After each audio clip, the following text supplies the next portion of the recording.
Magdasal tayo ayon sa ating gagawin. Dear Heavenly Father, thank you for bringing us together for this Christmas celebration.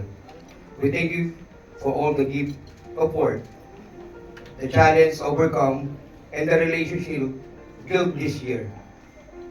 Please bless our team, our company, our leaders, and everyone here. May this party be filled with joy, laughter, and spirit of unity. And also reminding us that all blessings flow from you, from others. Help us to spread the peace and love in the seasons to all we meet. And all of us, let's check our heart. What's the meaning of true Christmas it is? This is the celebration that our Jesus Christ come down to save us.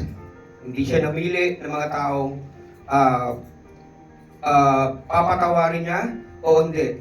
By His grace, kaya tayo maliligtas. And sa gabing ito, Panginoon, give you the silence and presence, Lord, the company, especially Sir Sandy, na pinarana sa amin ang ganitong celebrations. Sa mga nangyayari sa aming paligid ngayon, known naman ang lahat.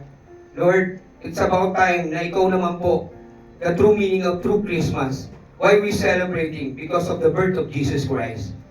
Yun po sana ang mamutawi sa amin. Alisin ang galit, alisin ang lahat ng mga circumstances na na-experience namin sa lahat. Puro joy, Lord, kasi ikaw po yung author ng love. And then, humingi kami ng patawad sa lahat ng aming managawang kasalanan through all of these years, Lord. Give us strength, especially our management, Lord. Salamat po. Give them blessing, especially this place, Chef Jesse place, Lord. Bigyan mo po sila ng pagpapala kasi po sila yung pagpapala rin sa amin. Lahat ng ito, Panginoon, ay binabalik namin sa mataas na pangalan ni Jesus. Amen. Amen.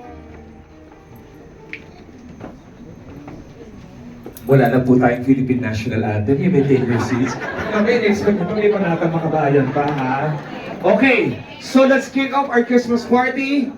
Tumingin po kayo sa taong nasa inyong kanan, at sabihin mo sa kanila, Merry Christmas. Merry Mas Christmas! malakas! Sabay-sabay! Merry Christmas!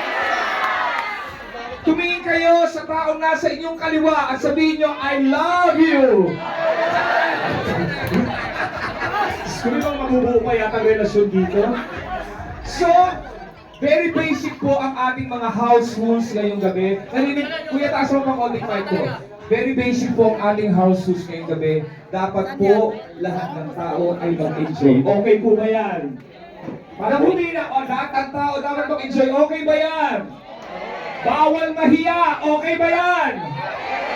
Dapat lahat po tayo ay magmahalan ngayong gabi and let's enjoy this very special party, of course, na pinlano po ng ating namahal na si Sir Sandy. Palakpakan naman natin si Sir Sandy, ladies and gentlemen! So to formally welcome everybody to our Christmas party, alam niyo po, I got a chance to talk to him a while ago. Hindi ko po siya masyadong kilala, but from that 5 minutes,